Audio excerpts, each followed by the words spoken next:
Ini adalah program pemerintah yang artinya di sini ada Presiden Prabowo, ada Mas Wapres. Kita melihat belakangan ini antusiasme masyarakat begitu besar ya terhadap program Lapor Mas Wapres. Nah, kami ingin menyampaikan di sini bahwa program Lapor ini dibentuk untuk merealisasikan kebijakan no wrong door policy. Maksudnya apa? Maksudnya menjamin masyarakat agar pengaduan masyarakat lewat satu jalur yang pasti akan dapat didengarkan dan kemudian bisa di follow up. Karena kita tahu teman-teman sekalian, untuk bisa melaporkan satu permasalahan, jika kemudian tidak ada satu kanal khusus, ini akan menyulitkan masyarakat. Bagaimana masyarakat bisa melaporkan hal-hal kesulitan yang mereka alami jika mereka saja tidak mengetahui kanal yang tepat harus melapor seperti apa. Dan tentunya juga dengan pelaporan seperti ini, masyarakat yang ingin ditolong tidak bisa tertolong. Jadi apa yang dilakukan ini adalah untuk memaksimalkan sebenarnya bagaimana penyelenggara negara dapat mengelola pengaduan dari masyarakat secara sederhana, cepat, tepat, tuntas, terkoordinasi dengan baik, dan tentunya juga dengan pengawasan. Ya, kami lanjutkan, dan tentunya juga bagaimana penyelenggara negara memberikan akses untuk partisipasi masyarakat dalam menyampaikan pengaduan. Serta yang paling terutama adalah meningkatkan kualitas pelayanan publik. Dan maksud tujuan dari Lapor Mas Wapres ini disampaikan ini sebenarnya masyarakat kita perlu jelaskan lagi, ini bukan hanya program dari Mas Wapres, ini adalah program pemerintah.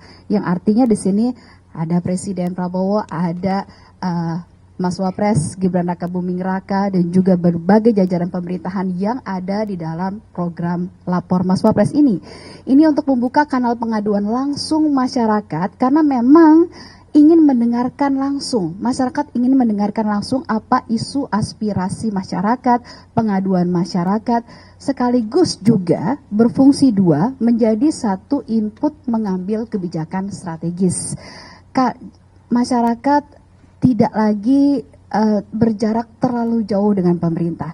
Dengan kanal-kanal pengaduan ini, masyarakat didekatkan dengan pemerintah untuk mendapatkan pelayanan yang terbaik. Karena tentunya pelayanan-pelayanan ini tentunya ada berbagai kendala di lapangan yang dengan laporan seperti ini menjadi satu bahan masukan bagi kebijakan pemerintah. Dan kami mau jelaskan kembali bahwa program ini bukanlah sebuah program yang terpisah berdiri sendiri dari sistem pengolahan pengaduan pelayanan publik nasional, layanan aspirasi dan pengaduan online rakyat, yang kemudian disingkat dengan SP4N Lapor, yang sudah ada sebelumnya. Ini terkonsolidasi datanya sedemikian rupa, dan saat ini program tersebut telah terhubung dengan seluruh kementerian lembaga, ada 96 lembaga, ada 493 pemerintah daerah di Indonesia. Jadi ini bukan satu-satunya kanal pelaporan, ini memaksimalkan penerimaan laporan masyarakat program ini. Sehingga kemudian bisa juga tetap dilakukan. Jika kemudian masyarakat ada yang bertanya bagaimana ketika kami yang ada di daerah, tetap bisa melakukannya melalui lapor, yang programnya juga sudah terus berjalan dan sudah ada di berbagai daerah. Dan tentunya program ini, karena ini merupakan sebuah kebijakan publik yang merupakan kebijakan pemerintah, tentu ada dasar hukumnya. Dasar hukumnya adalah sesuai dengan Undang-Undang Nomor 25 Tahun 2009 tentang Pelayanan Publik, serta juga ada Permen Pan RB tahun 62 tahun 2018 tentang Pedoman Sistem Pengaduan Pelayanan Publik Nasional.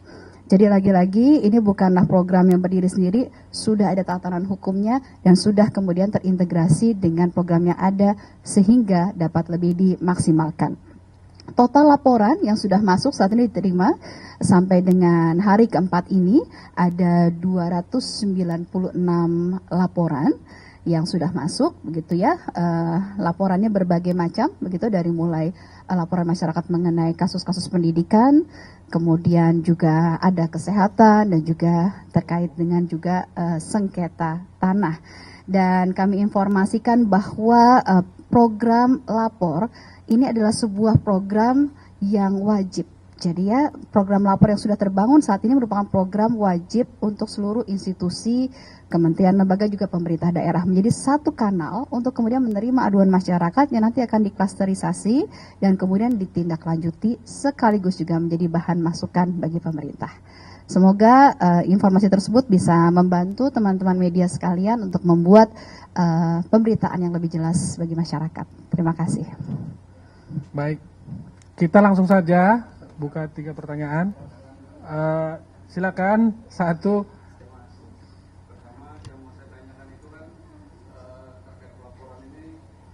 Langsung dilepas aja. Ya. Kira-kira gitu. Baik, makasih Mas dari bisnis lapor ini. Pertama, laporan diterima, kemudian tahap kedua adalah proses verifikasi. Proses verifikasi ini untuk kemudian memilah-milah apakah ini laporan merupakan kebijakan publik atau bukan. Kemudian apakah laporan ini memang laporan dari pihak yang benar-benar orangnya langsung benar-benar ada, karena tentu juga ada laporan-laporan yang kita perlu verifikasi identitas dari pelapor tersebut. Kemudian setelah itu ada yang kemudian masuk ke dalam kanal-kanal clustering dari kementerian lembaga serta Pemda untuk ditindaklanjuti, dan yang terkait dengan hal-hal yang bukan menjadi bagian dari proses pelayanan publik tentu akan menjadi perhatian dari Wapres.